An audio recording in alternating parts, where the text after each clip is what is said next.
Good evening, everybody. Thank you for joining this evening.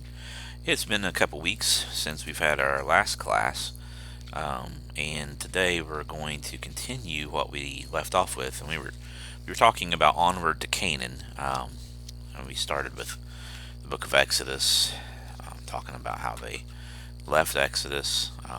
When we think about the first five books of the Bible,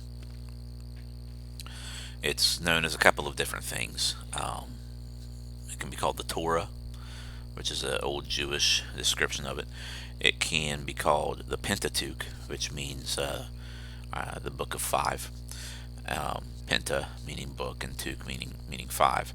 And so we've looked at Genesis and Exodus. We're going to look at some different things, and and different things today about the rest of the law. That's another name for it.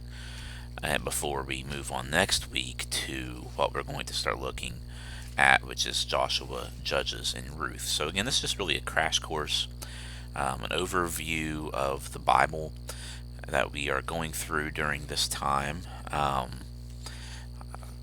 Really, we're dividing some of the lessons. I'm going through a book called The Big Picture, and that's what's inspiring a lot of the things that we're talking about. And honestly, the book is about, 15 lessons. And we've already divided some of the lessons up, and we'll continue dividing the lessons up, the chapters up from the book. So it's going to take longer than 15 weeks to go through, which makes sense because the Bible's a pretty big book, and it's difficult to study too much about it. In 15 weeks, it takes a lifetime to keep studying and learning more things about it. But today we're going to start talking about the Tabernacle, and we're going to talk about the wilderness wanderings, and that's about all we're going to talk about today. So the Tabernacle is written about in Exodus chapter 25 and also in Numbers chapter 10. And so after they finally break free from Exodus, or from Egypt rather, in Exodus, they are heading up towards Mount Sinai. And at Mount Sinai, they will stay for just over a year. And here they will do two very important things. They will build the tabernacle with all of its furnishings, and they will also establish the priesthood. Also, during the time at Mount Sinai, God gives the Ten Commandments directly to the people. And you can see that in Exodus chapter 19, verse 16 through chapter 20 and verse 21. But as you read there, you're going to see that the people were so terrified to hear the voice of God that and to see all of the things, the mountain shaking, the fire, the lightning, all of these things. They were so scared to see all that they asked Moses to be their spokesman between them and God, and he agreed to that. And so it's said later on in Exodus 33:11 that God spoke with Moses face to face as a man would speak to his friend. And so Moses received from God the covenant that he gives to the Israelites. We've probably mentioned covenants before. The actual first covenant that we have in the New Testament. Some people will go back and say, well, there was a covenant made to Adam and Eve. I guess one could make the case that Adam had a covenant, but a case could also be made to say that it wasn't technically a covenant. But the first covenant that we do definitely see for sure is the covenant with Noah after he, his family, and all the animals disembark from the ark. And then we have the Abrahamic covenant, which of course you can see in several different places in Genesis, starting specifically in Genesis chapter 12 and verse 3. And as we move forward, we'll have different covenants. Now we'll have the Mosaic covenant, or the covenant to Israel, and that's pretty much the law. You'll also read about the covenant to David, also known as the Davidic covenant. And then later, of course, much later, we will receive the new covenant. So there are several covenants, all leading up to and pointing to the new covenant that is what we have today in Christ. And there are no more covenants after Christ. I don't know if there will be a new covenant, a different covenant given when Christ returns. It doesn't seem like there would be even a need for covenants at that point, because all things will have been completed. But, we'll wait and see what it is that God has in store when Jesus returns. So Moses receives the law.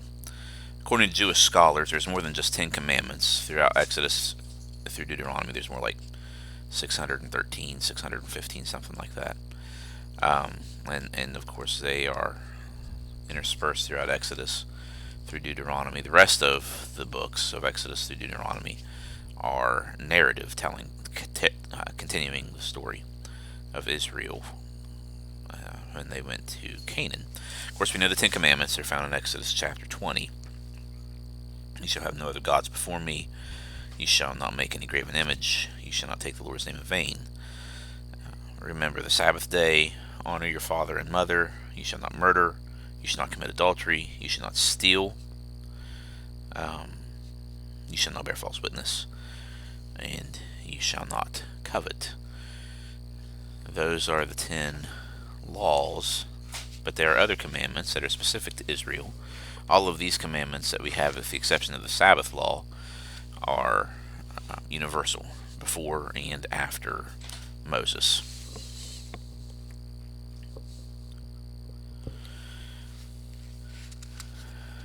Moses was told by God to have the tabernacle built, and he directly oversees the construction of the tabernacle, which is a precursor to the temple that Solomon would build as a permanent fixture and house for God in the days of the kings, which is actually about 500 years after the days of Moses. So for 500 years, about, the people of Israel used the tabernacle. And the tabernacle was placed in the center of the camp. It was where God would dwell among the people. We'll probably talk about that a little bit more here in just a minute. And it was where the people would offer their daily sacrifices to God. So every day the people would gather and offer several sacrifices to the Lord. There were also several items that were placed in and out of the tabernacle. The most important of those furnishings is the Ark of the Covenant. And the Ark was a symbol of God's covenant that he made with his people. It was actually a small rectangular box. In fact, the word ark means box. You're going to run into it at least 3 times, and this is probably the last time that you run into it. All 3 times that I can think of. Other times may point back to one of these 3 instances. But you have the Ark of Noah, Noah's Ark, in Genesis 6 through 9, and then you have Moses' Ark. What's Moses' Ark? Well, he was placed in an ark of bulrushes when he was a baby, and his mother put him in the river where the Egyptian princess would see him. She was playing on her compassion. It was called an ark of bulrushes because it was like a little box. And those words play together. Don't think that that Moses, when he was writing this, didn't see that there was supposed to be some sort of connection between the ark of Noah, which saved really the human race. The Ark of Moses didn't save the human race, saved animals and everything. The Ark of Moses saved baby Moses, but it also led to the deliverance of God's people through Moses. And here we have the Ark of the Covenant, which is also a box. It's a rectangular box. You can read about its dimensions. It had a lid on it, covered in gold, made out of wood, but it had 2 cherubim on top of it. Now, some people will say that these were angels. They were not angels. Angels look more like people whenever we see them in the Bible. There are all kinds of different spiritual beings. There's angels, archangels, as well. At least one archangel, which is Michael. Some think that there are several archangels. I don't know about that. The Bible doesn't really get into a lot of details about the archangels. So it talks about Michael, the archangel, and that's what we'll go with. But there's also cherubim, which we were first introduced to on the third page of the Bible, Genesis chapter 3. After the fall of humanity, God placed cherubim on the east side of the garden to make sure that Adam and Eve would not get back into the Garden of Eden, eat from the tree of life, and live forever in their state of sin.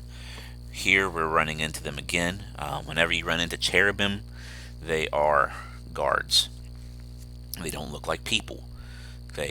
Some of them will have a person's face. Some of them have the face of a lion, maybe the face of a wolf. They have wings. They may have the body of a lion. So we don't exactly know what the cherubim on top of the Ark of the Covenant looked like. We actually have no idea what it looked like. So anytime you see a picture of it, just gives you a good idea about what was going on there. But that's about it. The lid had the cherubim on it. It was known as the mercy seat. Also, there were seraphim.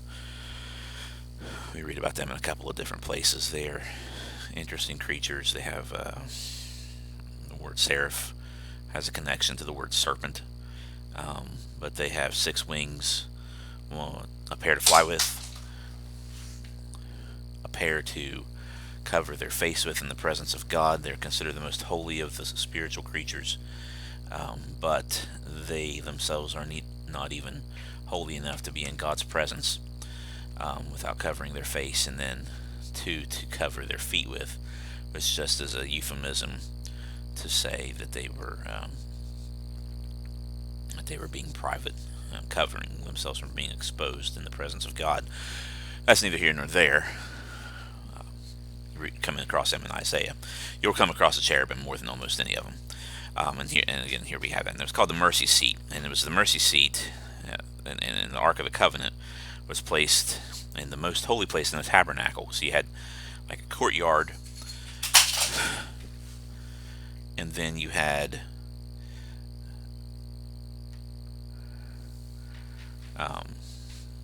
the courtyard, then you had the holy place, which is where the priests would go, and then you had the most holy place.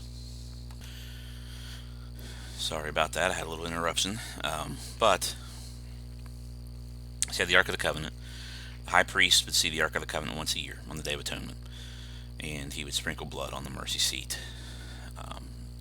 It was there that God's presence was made known, and you'd see him in the pillar of fire or the pillar of cloud throughout much of Israel's history until the days of the temple, when the people just refused to repent after many warnings, hundreds of years of warnings, and the presence of God left. That's a story for another time. It's really fascinating, but we don't have time to get into that today. God gave Israel very specific instructions on how to construct the tabernacle. You can read about them in Exodus 25 through 40. The tabernacle actually reflects very simple biblical truth. That mankind is fallen, and that God is working on redeeming us. And you have the most holy place. You have the holy place which separates the most holy place. And the most holy place is where God's presence was. But what's interesting, in between the holy place, which is where the other priests would gather and make daily sacrifices and burn incense and have the table of showbread, which had unleavened bread, and you had the large candlestick, and they kept that burning perpetually. You have all of this before you enter into the most holy place where God is, and there's a veil in between the holy place and the most holy place, and the veil is about as thick as a man's hand, so a few inches thick, from if you hold your hand flat from your thumb to draw a line from your thumb to your pinky. That's how thick the veil was. It's like a curtain. And on that curtain is embroidered cherubim, which is a connection to the Garden of Eden. Because paradise, which is another word for Eden, was where God was. It's where we've been trying to get back to. But someone had to make sacrifices in order for anyone to get in there. The high priest was that person. You turn to the book of Hebrews and we learn that now, that stuff's gone, the temple's gone, the tabernacle's been gone for a really long time. But Jesus is our high priest, and he made the sacrifice so that all of us could enter into the holy place, which is the church right now. It's where we have the communion.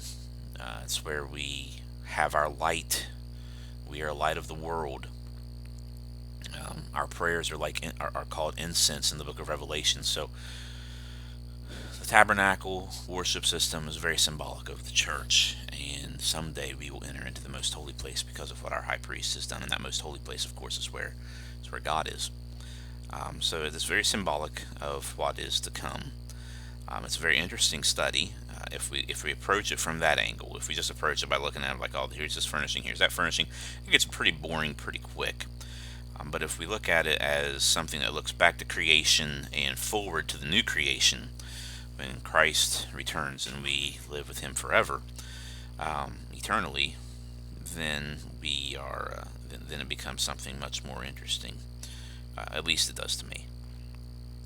Anyhow, the tabernacle, not the temple, but the tabernacle was constructed in a way that they could fold it up, and they would move it from place to place. And the Levites, the tribe of Levi, would be the ones that would help carry all of the furnishings, the tabernacle, when they folded it up. It was just a tent. That's what the word tabernacle means, just a tent. And they would go from place to place, and they would set it back up in the center of the camp. And they had a very specific instructions of where each tribe was to camp around the ark, or around the tabernacle. Also, the only people that could be priests under the Mosaic system, under the old law, were people that descended from Aaron. Aaron, Moses' brother, that is. In Numbers chapter 10 through 11 and through Deuteronomy 1, verse 3, we see that they begin to wander in the wilderness. They've constructed the tabernacle, and they've established the priesthood, and so the Israelites should be ready to conquer Canaan. Deliverance from Egypt was already 2 years, so we've covered 2 years of their history. It wasn't something that happened overnight. Egypt to Sinai, all of that stuff, it's about 2 years worth of time. And now God's promises to the three patriarchs of Abraham, Isaac, and Jacob are about to be fulfilled. So what happens is God tells Moses that in order to decide on a strategy for conquering Canaan, that he should send in 12 spies, one for every tribe, on a reconnaissance mission. You can read about that in Numbers chapter 13, 1 through 24. And they were to spend 40 days examining the land so that they could come up with that strategy of how they were going to conquer it. At least that's what they were supposed to do. However, as you read from Numbers 13:25 through 33, when the spies returned, 10 of them were pessimistic, to say the least. And they told the people and discouraged the people that there was absolutely no way that they could take the land. There were two exceptions, notable exceptions, Caleb and Joshua. They insisted that with God's help, they most certainly would succeed. They were calling back to their memory what God had done in Egypt. And he said they definitely could succeed in conquering Canaan, that these people weren't as powerful as the Egyptians, that kind of thing. But the people refused. They did not listen to Caleb and Joshua. They listened to the negative people. That's something I want you to be encouraged not to do. It's easier to listen to negative things than it is to positive things. In my own life, I've noticed that I could receive 100 encouraging words, but one discouraging negative word, unfortunately, even if I know it's not true, that's the one I'm probably going to listen to. Not everybody's like that, but a lot of people are. Listen to the truth, whether it's negative or whether it's positive. The truth is always going to be positive. to a certain degree. We may not like it at first, but it's going to be a lot more helpful than a lie. These people were being lied to. The spies discouraged them from their faith. God became so angry because of their lack of faith that he decided he would bring judgment on that entire generation of Israelite adults. And so over a period of 40 years, the Israelites wandered aimlessly in the wilderness of the Sinai Peninsula. Read about that in Numbers 14:34. Now they had already spent 2 years in the wilderness, so God gave them that 2 years. He didn't add another 40 to it. So 38 years altogether. Everyone who was 20 years or older died during the wilderness wandering, which tells us a little bit about how God viewed, I assume he still does, children, and when they should be old enough to start making decisions for themselves. And certainly it is older than 12 or 13. You don't really become an adult in our culture until you're 18, but there's some political stuff going on with that as to why it was 18. If you think about it, you're 18, you can do certain things, but you can't do other certain things. So usually around 20, 21 is when people start thinking that's when they're able to start making their decisions for themselves and be accountable for themselves. Not that they're not accountable before. We have to learn accountability at home. But anyhow, all of them, with the exception of Joshua and Caleb, died. Moses dies. Aaron dies. Miriam dies. All of them except for the people that were 19 and younger, and Joshua and Caleb all die in the wilderness. And so in Deuteronomy chapter 1 through 34 and Joshua 1 through 4, we see that the conquest is actually going to begin. By the time you get to Deuteronomy, all of that former generation has died. Every one of them has died except Moses. Moses has not yet died. His brother Aaron has died. His sister Miriam has died. All of the other people have died, and now it's time to get ready to take the land. And so Moses has a set of farewell addresses, and the word Deuteronomy is Greek. It's a Greek anglicized word, which means that we've taken it from in English from a Greek word, and it means the law, which is the law a second time. And so Moses is rehashing to the new generation of Israelites everything that he had told their parents and their grandparents that now have died in the wilderness. Joshua is appointed by God to take the role of leader from Moses in Deuteronomy chapter 31, verses 1 through 8. And we also see that replayed in Joshua chapter 1, verses 1 through 9. So, imagine though, I mean, just imagine, we've talked about this. Moses' life can be broken up, divided into 3 different parts, and they divide evenly. You have the first 40 years where he is actually raised as a prince of Egypt. You have the next 40 years, so from 1 to 40, he is trained as a prince of Egypt, has the best education, everything that the world then had to offer, he had at his fingertips. The second 40 years, he becomes a shepherd. He is a shepherd in the wilderness until he's 80. And then the third 40 years, God calls him back to Egypt and to deliver the people, and then he shepherds the people in the wilderness for the next 40 years. So he's 120 years old when he makes his final farewell address to this new people. Now think about this for a second. He must have seemed very old to them. 120, that would seem old to a person that we consider pretty old now. But the oldest person among them, except for Moses, Joshua, and Caleb, would only be 38 years old, because everyone 20 years old and upward died as they wandered for another 38 years. I'm sorry, not 38. They would have been 58. 58 years old is the oldest any of them would have been, because they wandered from the time that God said, "You're going to be here, and everyone's going to die." 19 and 20 and up is going to die, so 19 and younger are going to live. If you do the math, the oldest person among them could have been 58, only 58. Um, they wandered those other 38 years. They'd already done the first two. God counted the first two, and then they would wander another 38 more. But even then, Deuteronomy 34 and verse 7 tells us that Moses was vigorous. He didn't really seem like an old man, not bent over or anything. He still got around very well. That was probably, a person could say maybe because he was in such good shape. By the time you get to Moses, people are not living quite as long.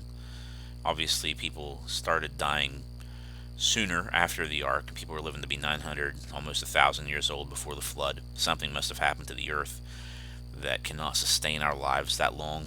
There's lots of things that we could talk about that probably is causing that. After the flood, everything changed, and people started dying at a quicker pace until we get to about Moses' time, where people were typically dying around 80 or 70, 80 years old. I don't want to get into the whole debate about people. People say, "Oh, they only lived to be 30 back then." That's ridiculous. I mean, people died when they were in their 30s. People die when they're in their 30s now. People died as babies then. People die as babies now. People died as old men and women then. People die as old men and women now. So that's just the way it always has been. But he was 120, and he did not appear to be old, and that likely is because of the time that he spent with God. I believe Joshua himself will die at 110.